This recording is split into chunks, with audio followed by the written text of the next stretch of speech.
গালাসান নড়ে এই গালাসান এই তে মাঝে পড়ে খারো খারো তুই খারো খারো আই খারো খালি পলাশ খারো তুই খারো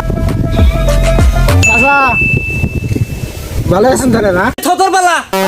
দিছস পলাই যাছস আগে এটা কর তুই পলাই যাছস কি নাকি আরে চাচা আমি কই মেলা দিতেছি, আমার তো একটা কাম মনে হয়েছে, এই জন্য ওইদিকে যাইতেছি। না তুই পলা না হ্যাঁ 100 টাকা তাই দিছো তুমি আমারে আজকে ধরা পড়ছ আজকে কইতেছ পলাই নি সাউ দুই কথা না হ্যাঁ খারো এই যে ডাক্তার দেখা লাইলাম আর দি হাইরে যাও চাচা এখন তো আমার টিয়া নাই, কাজ করি টিয়াটা বিকালে দিলে হবো না, বিকালে দিয়ে যাও। এই বিকাল থেকে আমি বুঝি না এই যে ডাক্তার দিছি টিয়াটা দেলা নগদ টিয়াটা দেলা আর চাচা তুমি তো দেখা যাইতে আজকে আমার সার ভাই না, এখন তো আমার কাছে নগদে